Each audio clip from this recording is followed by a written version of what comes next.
Hello everyone, I welcome all of you to my channel. এই চ্যানেলটোত আমি কি discuss কৰো? আমি ডিসকাস কৰো ফিটনেস, নিউট্ৰিশন আৰু লাইফষ্টাইল। আহক আজি আমাৰ এই ভিডিওটো স্টাৰ্ট কৰো। আজিৰ ভিডিওটোৰ টপিক হৈছে ফ্যাটস এণ্ড কাৰ্বোহাইড্ৰেটস। এইগিটা টাৰ্মিনোলজি বা এইগিটা শব্দ সাগে আমি শুনিয়ে থাকো। যেতিয়াও আমি ডায়েটৰ কথা পাতো বা নিউট্ৰিশনৰ কথা পাতো, আমি নিজে ব্যৱহাৰ কৰো এইগিটা শব্দ নতুবা কাবাক ব্যৱহাৰ কৰা শুনো। And at times we might wonder what these fats are exactly and what these carbohydrates are exactly. আমি ডেইলি বেসিছত যি আহাৰ গ্ৰহণ কৰো তাতে ফ্যাটস, কাৰ্বোহাইড্ৰেটস আৰু প্ৰটিন থাকে, কিন্তু এটো আমি জনাটো উচিত যে হেবিলাক এক্স্যাক্টলি হয় কি, right? Alright then, let's get started.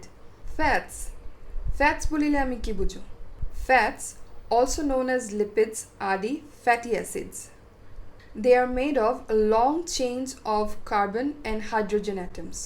For example, butter, ghee, mitha tel ba jikono cooking oil, ebilak hoise fat sources or fatty acids or sources. এতিয়া কাৰ্বোহাইড্ৰেটছৰ বিষয়ে অলপ বুজি লওঁ। কাৰ্বোহাইড্ৰেটছটো হৈছে এটা ম্যাক্ৰোনিউট্ৰিয়েন্ট। কাৰ্বোহাইড্ৰেটছ আৰ সিম্পলি সুগাৰ মলিকিউলছ। কাৰ্বোহাইড্ৰেটছত থাকে কি? Carbon, oxygen and hydrogen.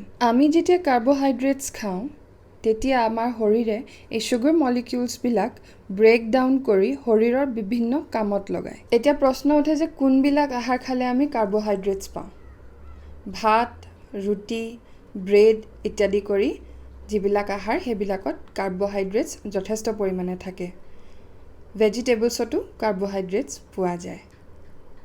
হেয়াই হ'ল আজি আমাৰ ভিডিওটো, য'ত আমি বুজিবলৈ যত্ন কৰিলোঁ ফ্যাটস আৰু কাৰ্বোহাইড্ৰেটছ মানে কি। আশা কৰোঁ আপোনালোকৰ ভিডিওটো ভাল লাগিলে। নতুন এটা ভিডিও লৈ মই আকৌ আপোনালোকৰ ওচৰলৈ আহিম। Till then you guys take care of yourself. By.